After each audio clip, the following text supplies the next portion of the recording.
매주 교사의 시각에서 한국 사회와 교육 현장을 조명하는 교사의 눈 시간입니다. 고등학생도 대학생처럼 원하는 과목을 골라서 듣는 고교 학점제가 올해 고1 학생부터 전면 도입됐습니다. 이 수업 선택권을 높이고 진로 설계에도 도움을 주자는 취지인데요. 하지만 이 도입 한 달이 훨씬 지난 지금도 학교 현장은 우왕좌왕하고 있습니다. 이 인력도 인프라도 너무나 부족하기 때문인데요. 먼저 영상 보고 오겠습니다.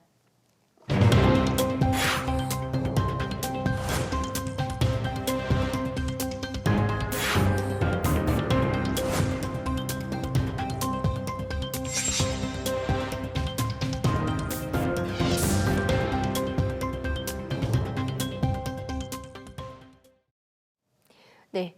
교사의 시각을 통해서 고교학점제 개선 방안을 고민해 봅니다. 경기 병점고등학교 정미라 선생님과 함께합니다. 선생님 어서 오세요. 네, 고교학점제가 도입될 때부터 여러 가지 자문부터 다양한 역할을 하셨다고 들었습니다. 이게 어떤 목적으로 도입된 제도인지 그것부터 한번 짚어볼까요?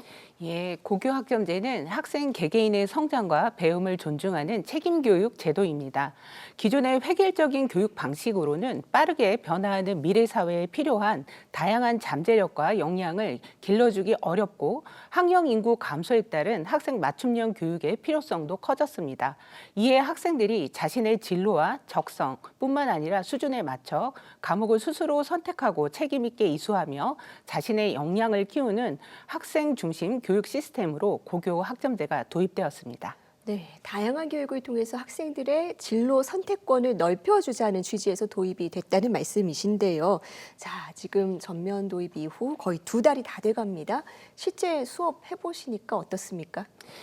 예, 현재 고등학교 2학년, 3학년은 기존처럼 운영되고 있어서 안정적입니다. 근데 고교 학점제가 전면 적용되는 1학년은 새로운 시스템 적응에 따른 어려움이 나타나고 있습니다. 첫째, 나이스 과목별 출결 관리 방식이 변경되면서 각 과목 담당 교사가 매 시간 출결을 입력하고 마감해야 하는 업무 부담이 생겼습니다.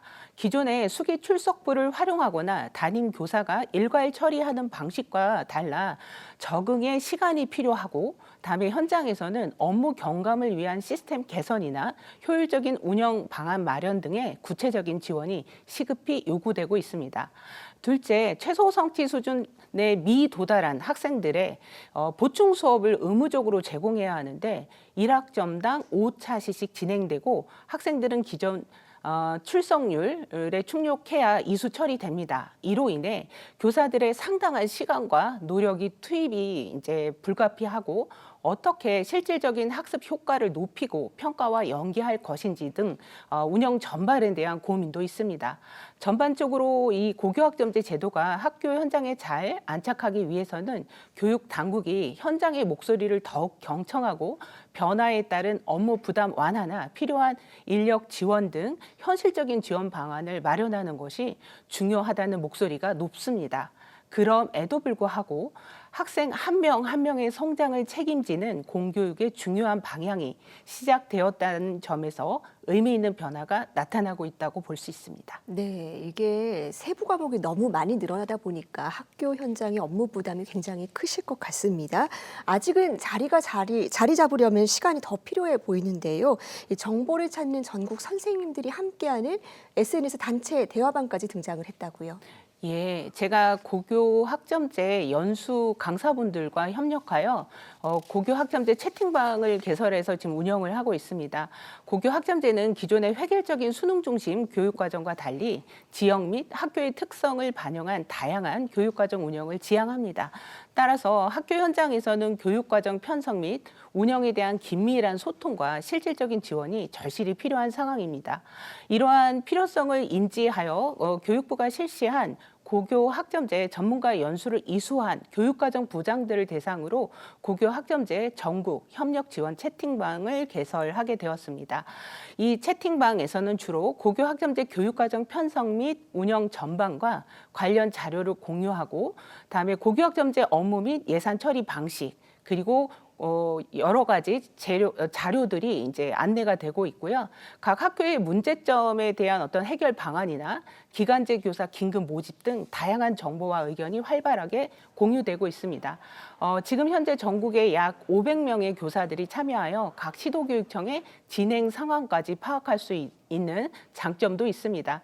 다만 때로는 이 교육청 담당 장학사들이 좀 미흡하거나 잘못된 정보들을 안내하고 있어서 안타까움이 좀 나타나기도 합니다. 그럼에도 불구하고 이 채팅방은 교육과정 담당 교사들에게 혼자가 아니라는 연대감과 힘을 이제 실어주고 있고, 심지어 교육부나 교육청보다 더 많은 정보와 자료를 신속하게 얻을 수 있다는 긍정적인 평가를 받고 있습니다. 결국 교육부와 교육청의 지원 부족과 미흡한 안내 홍보로 인해 학교 현장에서 겪는 어려움을 교사들의 어떤 자발적인 협력을 통해 해소하고 있다는 점에서 굉장히 중요한 역할을 하고 있다라고 볼 수 있습니다. 네, 지금 뭐 정부와 교육청이 해야 될 일을 선생님들이 직접 하고 계시는 상황인 것 같은데요. 자, 오늘 저희가 선생님 이 자리에 모신 이유가 이 고교 학점제와 진로 교육 그리고 교육 과정에 대해서 뭐 다양한 책을 집필하시기도 하셨고 또 정부의 자문도 해오신 전문가이기 때문입니다. 이 고교 학점제 의미는 참 좋은데 이 취지를 살리려면 어떤 방향으로 보완을 해야 될까요? 개혁해야 할 영역이 너무 많습니다. 무엇보다 고교 학점제가 성공적으로 운영되려면 그 핵심 주체인 교원에 대한 배치와 지원 체계를 재정비해야 합니다. 교사가 여러 과목을 가르치는 다과목 지도가 늘어남에 따라 수업 및 평가 준비 부담이 커지고 있으므로 이를 고려하여 기준 수업 시수를 감축하거나 적절한 수당을 지급해야 합니다. 또한 지역 단위 순회 교사제를 활성화하고 교사들이 이를 기피하지 않도록 근무 여건을 획기적으로 개선해야 합니다. 특히 농사노천 지역의 경우 다양한 과목 개설을 위해 지역 단위로 교사 배치가 이루어져야 합니다. 마지막으로 각 학교가 개별적으로 교원을 충원하는 부담을 줄이기 위해서 지역 단위의 기간제 교사 및 시간 강사 확보 시스템을 구축할 필요가 있습니다. 둘째, 국가 수준 교육과정 자체의 보완도 필요합니다. 특히 학습 부진 학생들에게 대한 어떤 배려가 아직도 많이 부족한 상황입니다. 현재 기본 수학이나 기본 영어 등 소수 과목을 제외하고는 학업 성취가 낮은 학생들을 위한 맞춤형 과목이 거의 없는 실정입니다. 이로 인해 1학년 때 기본 과목을 이제 이수한 학생들은 그 이후에 다른 학생들과 동일하게 어려운 과목을 이수해야 하기 때문에 포기하는 학생들도 발생할 우려가 있습니다. 이에 따라 캐나다 온타리오주 교육과정을 참고하여 이 학생들을 위한 별도 과목 개설이나 대안교육과정 편성을 적극적으로 검토해야 합니다. 마지막으로 교사의 행정 업무 부담을 획기적으로 줄여야 합니다. 고교 학점제에서 교사가 여러 과목을 깊이 있게 지도하려면 수업을 깊이 있게 연구하고 준비하는 시간이 절대적으로 필요합니다. 따라서 수업을 담당하는 교원들의 행정 업무는 과감히 폐지되어야 합니다. 싱가포르처럼 수업 담당 교사와 행정 업무 담당 교사를 분리하는 시스템을 도입하는 것도 고려해 볼 수 있을 것입니다. 네, 이게 뭐 고등학생들도 대학생처럼 수업을 골라 듣는 제도이지 않습니까? 정말 완전히 구조를 바꾸는 문제이다 보니까 그만큼 할 일이 많을 것 같은데요. 사실 이미 진로 교육을 위해서 뭐 자유학기제라든지 학년제는 도입이 된 바 있습니다. 이 고등학교가 이렇게 바뀌었다면 초등학교, 중학교의 어떤 교육 과정도 개선이 될 필요가 있을까요? 예, 맞습니다. 개선이 되어야 하는데요. 자유학기제나 학년 제도와 더불어 초, 중, 등 교육과정 자체에 대한 개선이 매우 필요합니다.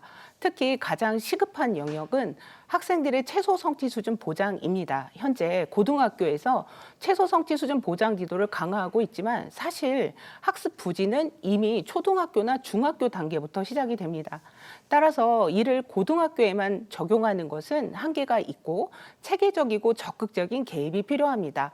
2022 개정 교육과정에서 초, 중 학교에 학교 자율 시간이 마련되어 있는 만큼 이 시간을 활용하여 학업 성취도가 부진한 학생들을 위한 보충 수업을 체계적으로 마련해야 합니다. 이때 정규 교사들이 교육과정을 정상적으로 운영하는 데 집중할 수 있도록 기초 및 기본 학령 미달 학생 지도에 전문성을 갖춘 추가 교사 인력을 선발하여 배치하는 것도 중요합니다.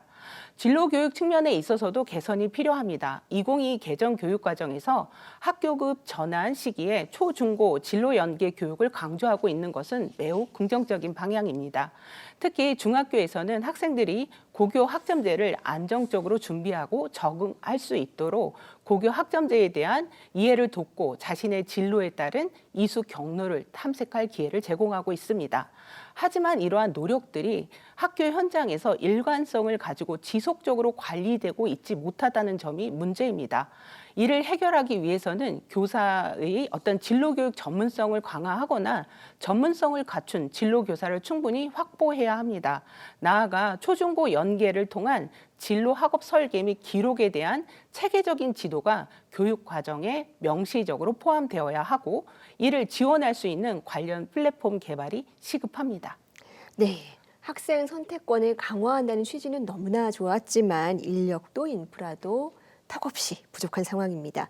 우리 교육의 구조를 바꿀 큰 변화인 만큼 시급한 보완이 필요해 보입니다. 선생님, 시간이 부족해서 오늘 말씀 여기까지 들어야 될 것 같습니다. 감사합니다.